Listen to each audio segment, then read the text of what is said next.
Hello everyone and welcome to the English 1510 Week 4 overview. Going to be going through just a couple of quick things. I put a little itinerary here together so that you can see some of the basics that I'm going to be covering, just so we're very clear about where we're at in the semester. I have well over 75-80% of students in each one of my sections that are online, staying right with the assignment schedule and get things done and everything else and doing them correctly. I do have a few in each class where either not watching videos for the overviews or following assignment directions or both. There's a lot going on with a few of you in here where it's either not responding to feedback or submitting files on time or submitting them at all, and then things that I'm getting questions about tend to be items that were covered once, twice, 3, even 4 times in the last few weeks. Some students not having indication of some of the primary requirements for the semester. I want to say at the starting point, remember that in the pre-term emails, there was a topic covered there about your textbook stuff, but then at the beginning of the semester, mentioning that you must have Microsoft Word for the submissions. The pages, files, and things, they don't come through, and several students haven't figured out in any of the platform they decided to use how to export as Word. Remember, those are student issues that it's the student's responsibility to take care of. So if you're not using Microsoft 365 at this stage to complete these assignments, then when you're making your submissions, as I posted for 4 in one section, 4 in another section, and 3 in another section, your files are simply not able to be opened or reviewed or processed through the grading system. You can't submit pages, files, or whatever else the other ones are that I've gotten. They must be the ones for the actual drop boxes here, and that we only have compatibility guarantee with Microsoft Word. So again, you can make a Student 365 account, and as stated at the beginning of the term, that's not something that I provide. It's something you can get by going to Microsoft and using an active student email for a 365 free version access. That's not something that I am associated with or OCC itself. That's something that Microsoft provides free to students. Otherwise, if you want a standalone system, you'll have to get a standalone system. If you have another system you're using that you know how to export as Word and you do it successfully, that's fine. Okay? So that part aside, the first thing that I want to touch base on this week for week 4 is a reminder of D2L instant messages versus emails. I am having difficulty finding some of your emails, or I should say, seeing that you've sent me emails. I have students still sending me things where you have your name and you say you're in English 1510. When I'm talking about sending me a message about what your class and section number are, you need to include your 1510. This is the section number of your course, A1517, A1526, A1505. I have a number of different ones. Whichever section you're in, make sure you send that. I don't need the identification number at the end, but the section that you're in here so that I know which section you're in. Each class is close in terms of the schedule for the semester, slightly off in some of the things, but it also is relevant so that I can find your files right away when I'm looking through some. And also, some students are still responding to email threads, so I don't see those guys. Those get buried, and then some of these are just a matter of volume per week. So for the classes, now that things are underway, this D2L instant messaging, for students especially in online sections, the instant messaging here at the top where you can click on this envelope, it shows message alerts here, but you can also click on this, go to your class list through there, and you can find my name as your instructor, and you can send me an instant message on this if you have a question. That's easier for me to find and respond to because it doesn't get stacked with emails that are from not only students but interdepartmental things and college-wide initiatives and announcements, things like that.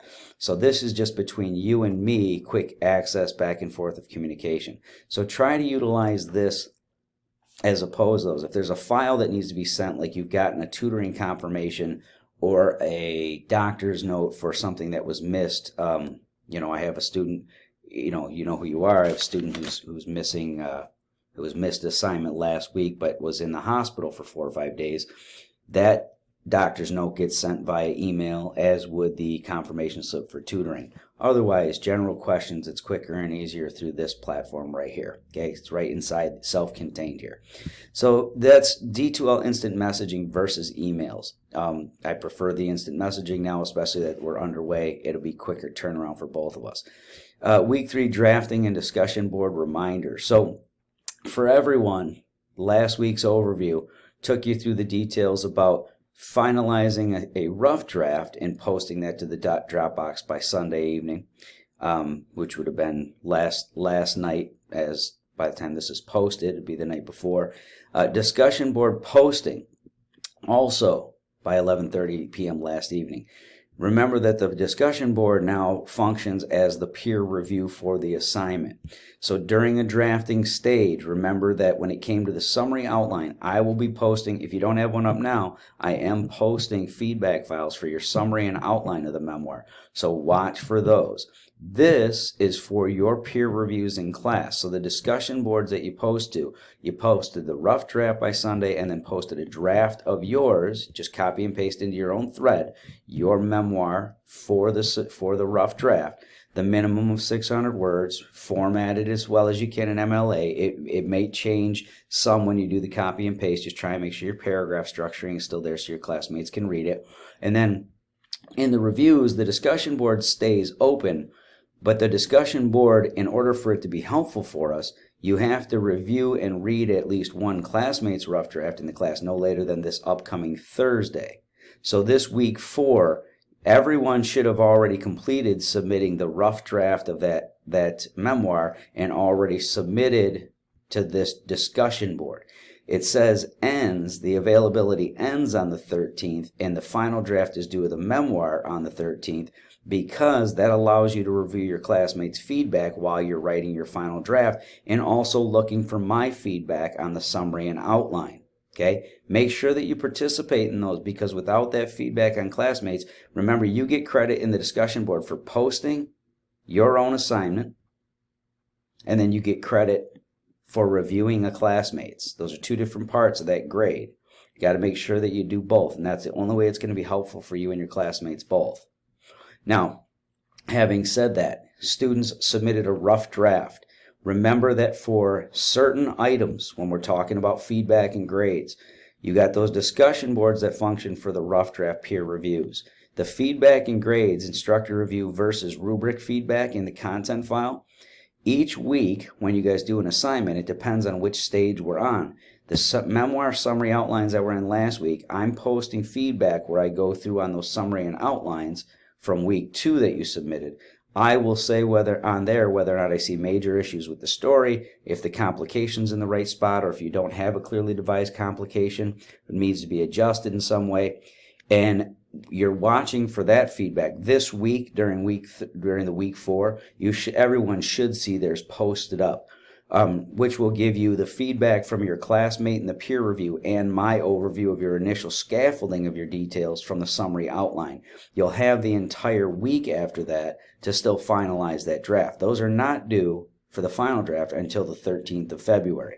That gives you an additional week to be revising that and watching for your feedback from your classmate and from me on the summary outline.